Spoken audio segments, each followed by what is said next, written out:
ഈ കാലവർഷം ആരംഭിച്ചതോടെ തൃശൂർ ജില്ലയിലെ തീരപ്രദേശങ്ങളിലൊക്കെ കടലാക്രമണം ശക്തമായിരിക്കുകയാണ്. പ്രത്യേകിച്ച് വാടാനപ്പള്ളി, കൊടുങ്ങല്ലൂർ, ചാവക്കാട് മേഖലകളിലൊക്കെ കടലാക്രമണം ജനങ്ങളെ വലിയ രീതിയിൽ ബാധിച്ചു തുടങ്ങിയിട്ടുണ്ട്. സംരക്ഷണ ഭിത്തി നിർമ്മാണം പൂർത്തീകരിക്കാൻ വൈകുന്നത് ജനങ്ങളുടെ ദുരിതങ്ങൾ വർദ്ധിപ്പിക്കുകയാണ്.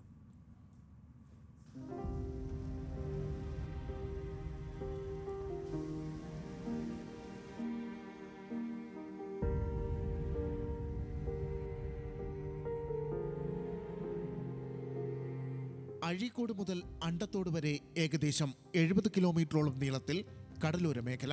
കൊടുങ്ങല്ലൂർ, കയ്പമംഗലം, നാട്ടിക, ഗുരുവായൂർ തുടങ്ങിയ മണ്ഡലങ്ങളിലായി ലക്ഷക്കണക്കിന് മനുഷ്യർ. കടലിന്റെ സ്വഭാവം മാറിയാൽ മറ്റേത് നാട്ടിലെ പോലെ തന്നെ തൃശ്ശൂരിലെ ജനങ്ങളും നേരിടുന്നത് ഒരേ പ്രശ്നങ്ങൾ. 7 കിലോമീറ്ററോളം കടൽ തീരമാണ്. വർഷാവർഷം ഇത്തരത്തിൽ കടൽക്ഷോഭങ്ങൾ ഉണ്ടാവുകയും നമ്മൾ മേൽ ഉദ്യോഗസ്ഥരെയും സർക്കാരിനെയും ഇതുമായി ബന്ധപ്പെട്ട് ഒരുപാട് തവണ നമ്മൾ സന്ദർശിക്കുകയും ഇത്തരത്തിലുള്ള ആശങ്കകൾ അറിയിച്ചുകൊണ്ട് തന്നെ തീരുമാനങ്ങൾ എടുക്കാൻ അവരോട് ആവശ്യപ്പെടുകയും ചെയ്തിട്ടുണ്ട്. എന്നിരുന്നാലും വേണ്ടത്ര നടപടികൾ MLA-യുടെ ഭാഗത്തു നിന്നായാലും അതുപോലെ തന്നെ സംസ്ഥാന സർക്കാരിൻ്റെ ഭാഗത്തു നിന്നായാലും നമുക്ക് ലഭിക്കുന്നില്ല. കഴിഞ്ഞ വർഷം കടലാക്രമണത്തിൽ തകർന്ന വീടുകളിൽ നിന്നും പലർക്കും സുരക്ഷിത വാസസ്ഥലത്തേക്ക് മാറാൻ ഇനിയും സാധിച്ചിട്ടില്ല. അതിനിടെയാണ് കാലവർഷം തുടങ്ങും മുമ്പ് തന്നെ ഇത്തവണ പല സ്ഥലങ്ങളിലും നാശനഷ്ടങ്ങൾ തുടങ്ങിയത്.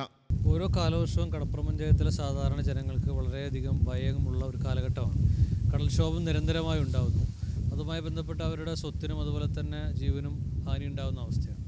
ഇതിന് പരിഹാരം ഉണ്ടാവേണ്ടതുണ്ട്.